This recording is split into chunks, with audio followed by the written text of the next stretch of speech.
ядарсан хэдэн улсуудыг аваад таван шир оруулна гин. Таван шир оруулахгүй байна. Сансрын цаадхан талын ирэмг тойроод за бууцгаа. Тэгээд хайчижээ. Тэгээд тэр улсуу цааш яваад ахаад нэг автобус. Өнөөдөр манай энэ иргэдүүд ихэнх нь таван юунаас хар хорингоос амьдралын залгуулдаг. Энэ хэдэн хөгжүүд тэтгэврээр зээлтэй бол зээлтэй, зээлгүй бол зээлгүй тэтгэвэр лавлаа бол ерөөсө хар хорин гараад цовчдаг.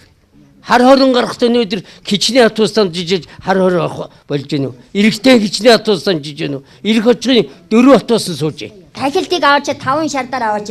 Үгүй тахилтын сафороор байна. Хууч нарын явуулж өгөхийг нэрээ үнэхээр хүсэж шүү. Бид нэрээ үнэхээр хэцүү байна энэ чинь. 2 3 автобус дамжаад явна гэдэг чинь хөгшин настай улсууд хөөгч хүүхдүүд хэцүү байна. Хоёр дээр 106-гийн урдлын дээр цэнгэр байшны дээр бат үйлэх гэж байна шүү дээ. Тэр цэнгэр хашаата та нар ялах хэрэгтэй шүү дээ. Тэнд яаж вэ?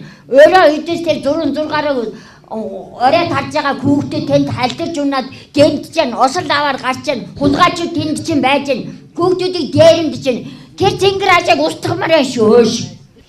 Ард түмэндээ итгэхгүй байгаасаас л тэр Америкийн хар машиныг авчираад байна шүү дээ. Ард түмнээ мартсан гэж хэлж болно уу? Энэ 3 жил тэтгэвэр тэтгэм нэмсэнгүй. Төрийн албан хаагчдын цалин нэмсэнгүй. Энэ ажил амжилт байгаа чинь тэр хэдэн цаасгүй бол юугаар амьдрах юм бэ? За хөдөөгийн хэдэн малчт нь малдаасаа нэгээр нудрах баг. Төв бид нар чи яах юм бэ?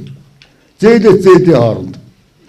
Цагаан сар бодлоо гэдэг зээл авна. Намар мод нүрс бодлоо гэдэг зээл авна. Зээлээр яваад ингээд хэдэн гөгшчүүд чинь туйлдаа хүрч байна.